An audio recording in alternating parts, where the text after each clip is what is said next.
বাবা চেয়েছিলেন ছেলে বড় হয়ে চিকিৎসক হোক, কিন্তু সুরের টানে সেই ছেলে বেছে নিল এক অন্য পথ। আগেই গান শিখেছিলেন সতীনাথ মুখোপাধ্যায়ের কাছে। নিশ্চয়ই বুঝে ফেলেছেন কার কথা বলছি। তিনি আর কেউ নন, আপনার আমার আমাদের সকলের প্রাণের প্রিয়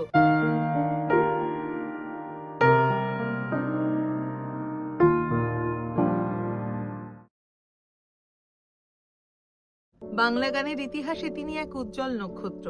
তাঁর অপূর্ব দরদী কণ্ঠ, তাঁর অসামান্য সুর সৃষ্টি করার ক্ষমতা লক্ষ লক্ষ বাঙালি শ্রোতাকে আজও মন্ত্রমুগ্ধ করে রাখে। তাঁর শৈশব কেটেছিল নৈহাটি অঞ্চলে। তাঁর পিতা সাধন মিত্র ছিলেন একজন স্বনামধন্য চিকিৎসক। বাবা চেয়েছিলেন ছেলে বড় হয়ে চিকিৎসক হোক, কিন্তু সুরের টানে সেই ছেলে বেছে নিল এক অন্য পথ। আর তারপর বাকিটা প্রকৃত অর্থেই ইতিহাস।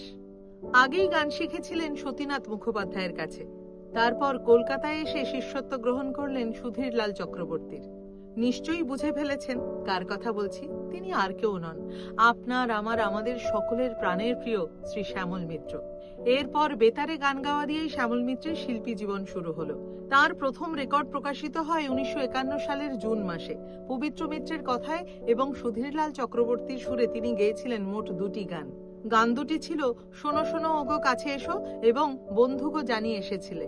রেকর্ড নাম্বার ছিল N31343, আর ওই বছরেই তিনি প্রথম বাংলা ছায়াছবিতে প্লেব্যাক করলেন। ছবির নাম ছিল সুনন্দার বিয়ে। সুধীর সরকার পরিচালিত এই ছবিতে অভিনয় করেছিলেন ছবি বিশ্বাস, বিকাশ রায়, অনুভা গুপ্ত, ছায়া দেবী প্রমুখ। এই ছবিতেই সুধীর সরকারের কথায় এবং সুধীরলাল চক্রবর্তীর সুরে শ্যামল মিত্র গাইলেন বেদনার ভৈরবী গাহে গান। রেকর্ড নম্বর ছিল N31362। আর এর ঠিক 2 বছর পর অর্থাৎ 1954 সালে শ্যামল মিত্র প্রথম সুর করলেন এবং নিজেই গাইলেন। প্রখ্যাত গীতিকার গৌরী প্রসন্ন মজুমদারের কথায় প্রকাশিত হলো শ্যামল মিত্রেরই সুরারোপিত তাঁরই গাওয়া 2টি গান। রেকর্ড নাম্বার ছিল N82619।